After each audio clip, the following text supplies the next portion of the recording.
What's up, guys, and welcome in to a Texas A&M preview edition of the Rally Time podcast.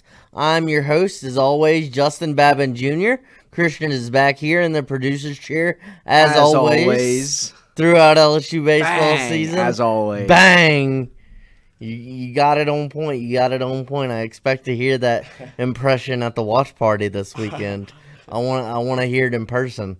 But no, that's what this show is going to be dedicated to today, is previewing this Texas A&M Aggie squad that LSU baseball will be taking on in College Station for a 3-game weekend series this weekend. So we're going to dive into that preview pretty soon. I do want to spend about at most 3 to 5 minutes on the game from last night. LSU played midweek game against Southeastern in the box. LSU beat Southeastern, won the game 15-2 via the run rule in 7 innings. They had it started with a 4-run first inning for LSU that featured back-to-back home runs from Derek Curio and Jared Jones to lead off the game in the first 2 at-bats of the game.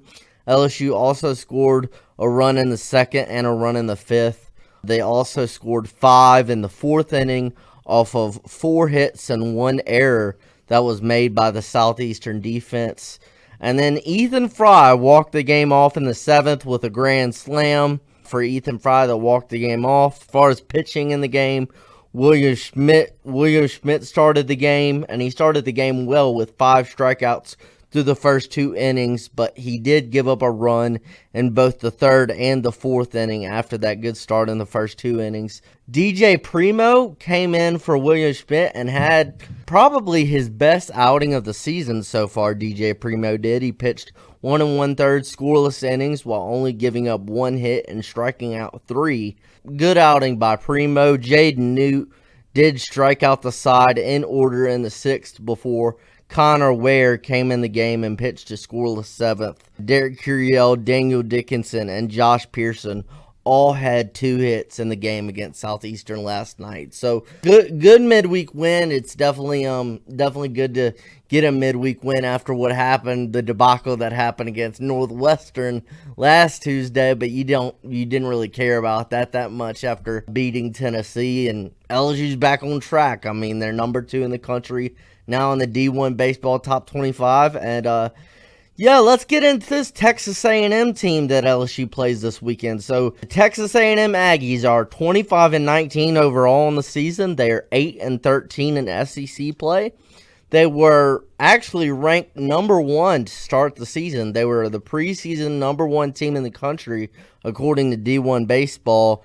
But unfortunately for A&M, they really struggled to start the season. You know, they started 1-8 in conference play and SEC play, and they really struggled. But they've been on kind of a little bit of a hot streak lately. They're kind of piecing some things together over the past number of weeks. You know, after starting 1-8 in SEC play, A&M won a series at Tennessee. They swept South Carolina, and they won a series at Arkansas. So especially winning at Tennessee and at Arkansas is pretty 2 tough places to play and 2 top 10 teams that are pretty hard to beat. Now, last weekend they are coming off getting swept by the Texas Longhorns, unfortunately, at Texas. The Longhorns are the best team in the country, you know, and they have an astonishing 19-2 record in conference play so far. Texas does. They've been the best team in the country by far. I know Texas has been on a bit of a hot streak, but with their ace going down and I think them winning a lot of close games, I think Texas is looking to hit the decline here in a few weeks, or maybe it's this weekend. If LSU can get a series win this weekend, and we'll preview it obviously, they put themselves in a really good position to take first in the SEC, possibly second over, I think, Arkansas. Yeah. So it'll be important to see what Texas does this week, because it feels like Texas is going to hit that little slump. They're the only team in the SEC right now that has yet to hit that kind of 1 week, 2 week slump. So we'll see how this weekend unfolds. Yeah, it was weird though, because they didn't have Spencer this past weekend against A&M, and they still got the sweep. That is a good point though. I don't think they lost Spencer for the season, but I think he is I out think for at least I a think couple he is weeks. out for the season. What's his name again? Jared Spencer. Yeah, let me give this a quick Google. Yeah, I thought it was just. I know he's out for the time being. I didn't know if it was Yeah, out for the rest of the season. out for the rest of the year. Yeah, that's huge. Yeah, he's done. That's huge. That was their ace, and yeah, I mean, still number one team in the country, swept Texas A&M, but that's big. But going back to A&M, they obviously have talent. Like, the team has talent. They wouldn't have been ranked number one in the preseason polls if they didn't have talent. They just really struggled. It took them a little while at the start of the season to get settled in.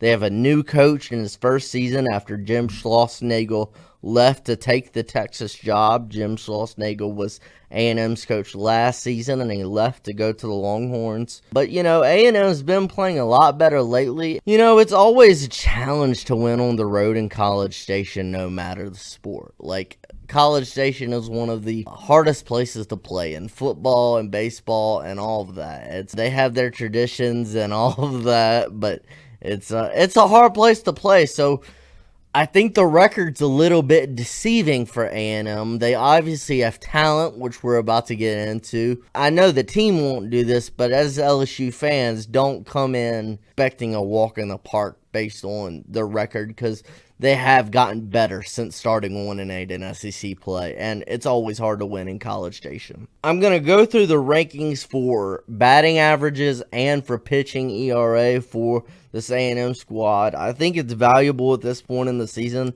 to compare rankings, overall rankings versus SEC play rankings. Overall, just in every game on the season totaled up, A&M has the 12th best batting average, team batting average in the conference at .276. And oddly, in SEC play, they're 15th in the conference. Second to last.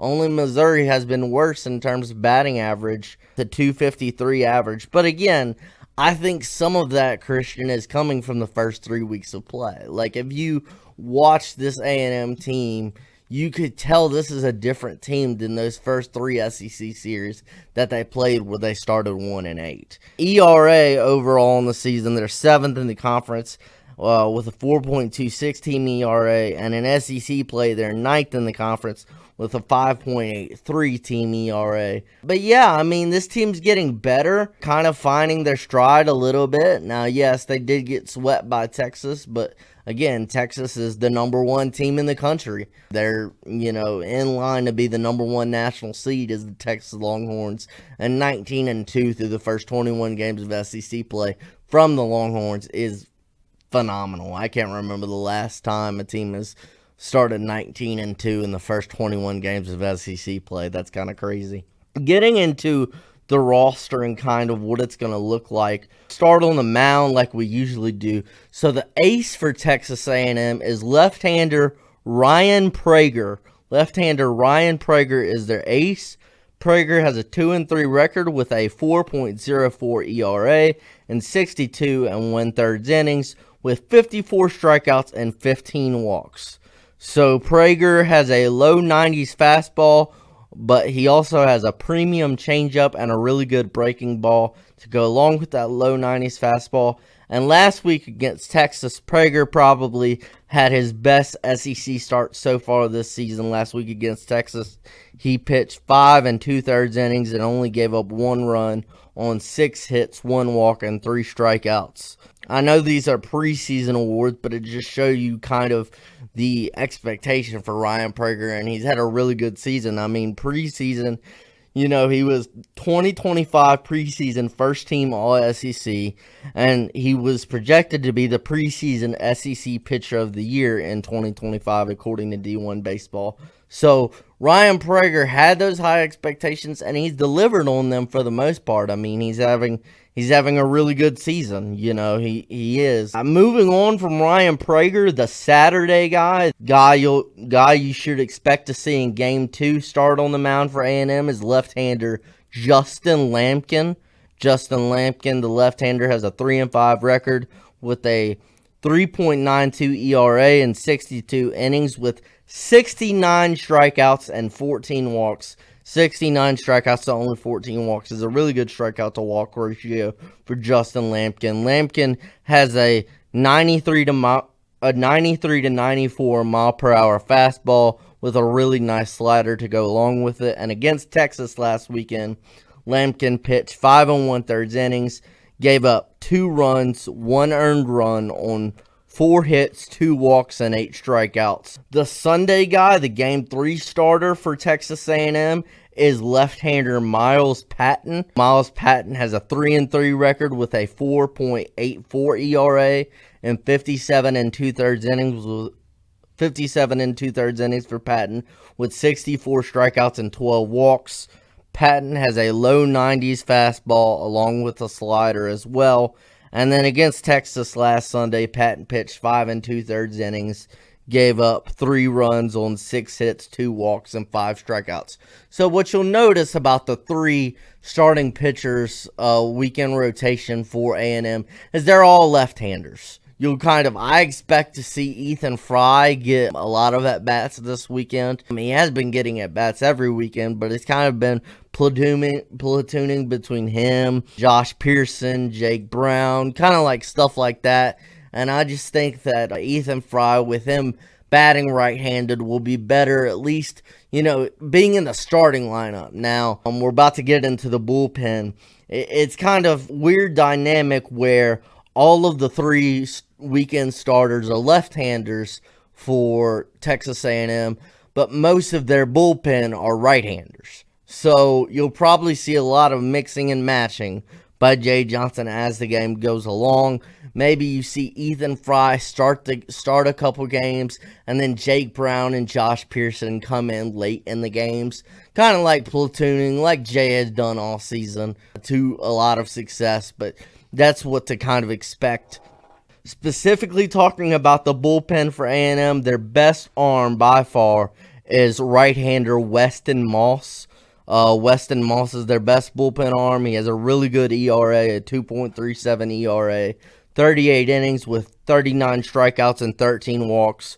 Weston Moss has been a really, really great arm, one of the top bullpen arms in the SEC. Moss has a low 90s fastball with a nice slider. Another guy to pay attention to out of the pen for A&M is right-hander Brad Rudis. Brad Rudis has a 4.03 ERA and 22 1/3 innings with 26 strikeouts and 10 walks. Brad Rudis has a low 90s heater with a slider. A lot of these guys feature kind of low 90 stuff with sliders a little bit. Another good bullpen arm is Caden Wilson. Caden Wilson is a left-hander. He has a mid-90s fastball, a really big, really solid mid-90s fastball for left-hander Caden Wilson. 4.50 ERA and 18 innings with 25 strikeouts and 7 walks. Luke Jackson is another right-hander out of the pen. Luke Jackson has a 5.09 ERA and 17 2/3 innings with 22 strikeouts and 9 walks.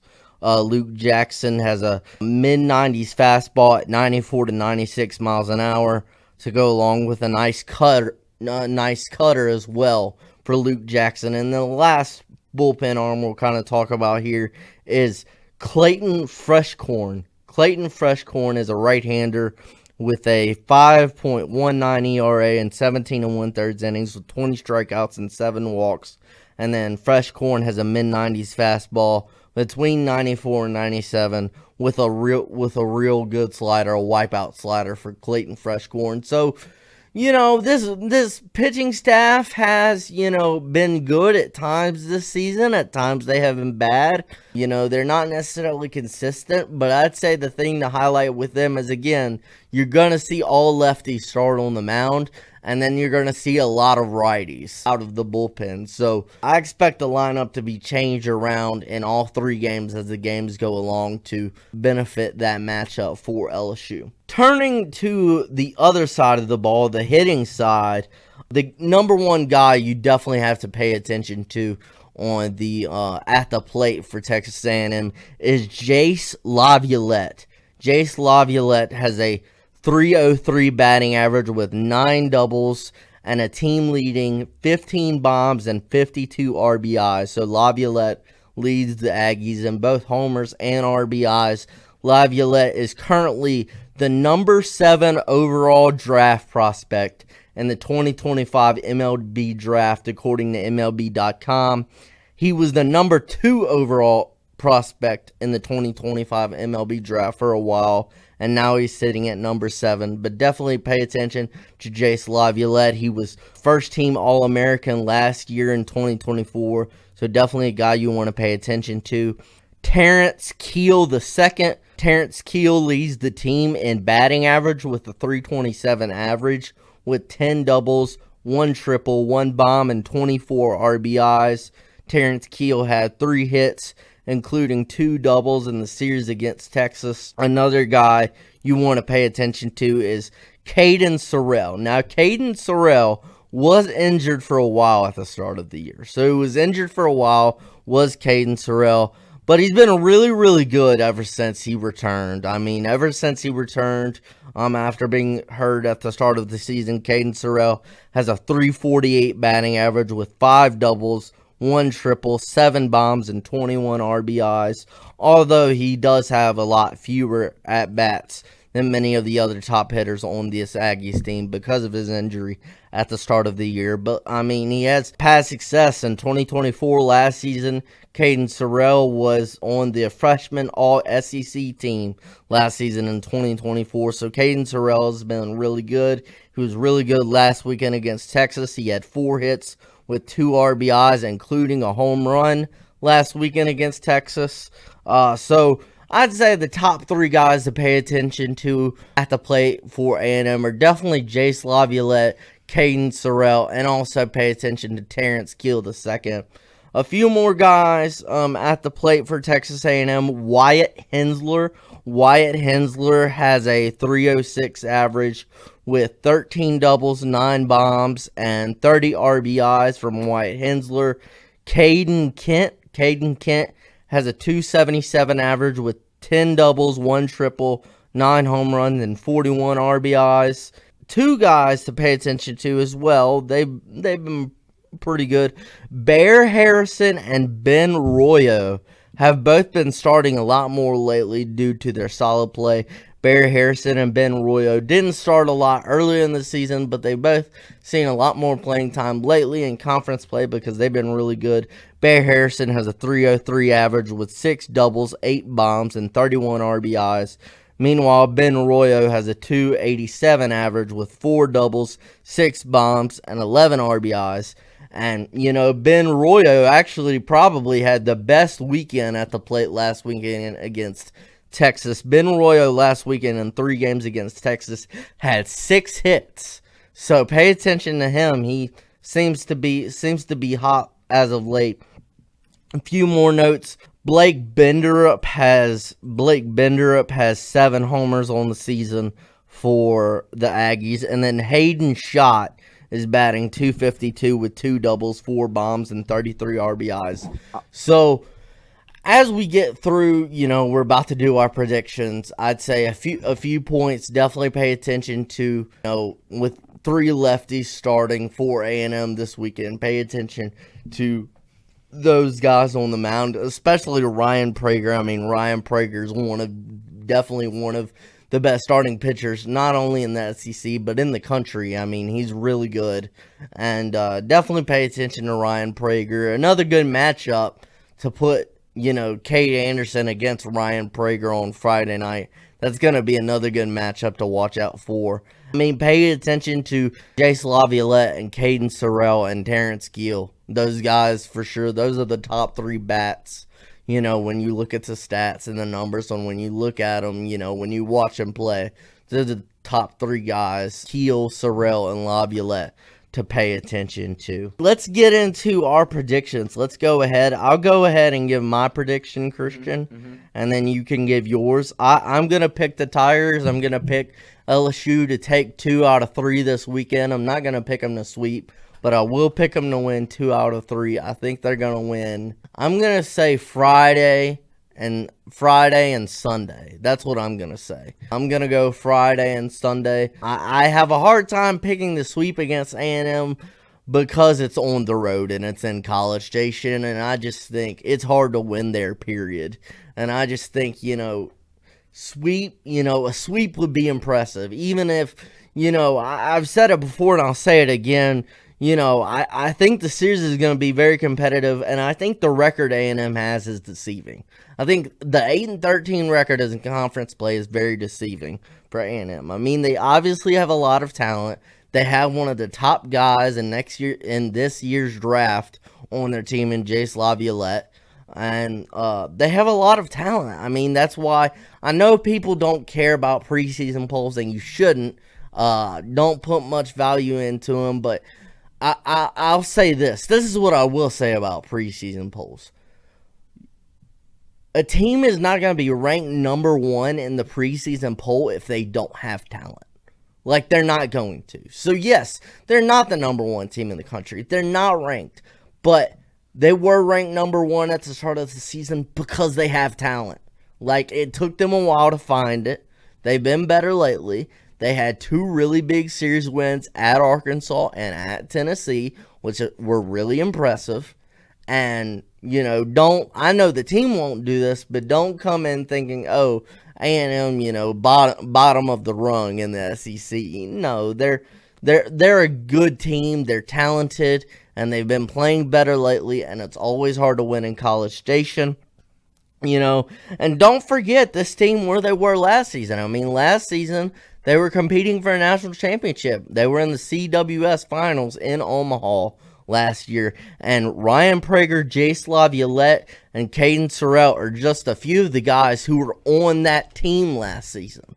So this team has experience. They have talent. And they've been playing better lately.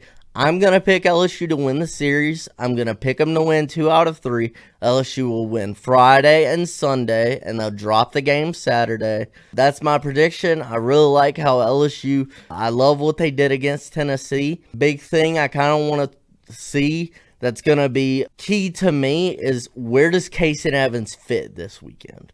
Because I think I think the thing with Casey Evans is you don't want to say he's for sure our Sunday guy yet. I don't think you want to do that. Because the number one thing you want to do is win a series. Like, I know everybody wants a sweep and you want to win every game and win all 3 games. If LSU wins 2 out of 3 in an SEC series, I'm going to take that every time. That is what you're focused on. Unless it's Missouri. Unless it's Missouri, yeah. But what I'm saying is, like, if it's a close game late and LSU's up by 1-2 runs, put Casey Evans in there. And yes, that does mean he can't start on Sunday. But if you're telling me LSU has a real shot to win Friday and Saturday and already close the series out, but the cost, Christian, would be Casey Evans can't start on Sunday to go for the sweep, I'm okay with that. Personally, I'm okay with that. Now, if LSU's down big in Friday or Saturday game, don't put Evans in there. Wait till Sunday. Maybe start him Sunday. But I wouldn't say he's for sure a bullpen arm or for sure a Sunday starter right now. I think it depends on the situation. Christian, let's get to your predictions and kind of what you're thinking about this weekend. I would say this is probably one of the harder series for me to predict. I feel torn, and I felt last week like it could have gone Tennessee's way, whatever. But I really felt like LSU had the advantage being at home and stuff. But this series being away is throwing me off a lot because LSU is red hot. They're hotter than Texas A&M. But A&M always plays up to their competition. I know last week they did not, but A&M's already knocked off Tennessee and Arkansas away, so that really worries me. I would say LSU is red hot. I would say A&M plays up to their competition, but LSU's away. So I almost want to predict a series loss for LSU, but I also want to predict a sweep for LSU because they're so hot. I'm going to go screw it. I'm going to say LSU sweeps this weekend. I really like the Friday matchup. I think Cade's red hot right now. I think he's fireballing. Saturday, I think they can figure it out. I think giving Schmidt the midweek start, you might be able to see him again this week with more experience under his belt. And I think they can find the bullpen arms on Saturday. And I think Sunday, I feel like that's pretty locked down. If A&M doesn't come with their stuff on Sunday, LSU's just going to jump on them the way they jumped on Tennessee. So I'm going LSU sweep. Yeah, I just think the Tigers are red hot. I think Derek Curiel Jared Jones. I just think they're red hot right now. So I'm going to go LSU sweep. Absolutely. I mean, as long as they win the series, win 2 out of 3, I'm good with that. You know, I could see a scenario where A&M just comes up and surprises LSU. I could see that because they surprised Tennessee and they surprised Arkansas. So, this is one more reason. This is one more reason. I was looking at while you were going over A&M, I was looking at SEC batting average and SEC stats for hitting for A&M. And A&M's best hitter in SEC play is batting .311. Like, they are struggling, and it's not Jace Laviolette. He's batting .292 with 7 homers, which is good. That's better than Jared Jones, who's supposed to be LSU's best hitter at the plate, and I think he's making that turn. But yeah, this A&M lineup is not scaring me whatsoever. I know they're at home, and I know baseball is not very stats-based when it comes to momentum and hitting, but I just don't think they're good enough. I think LSU's pitching staff hands it to them this weekend.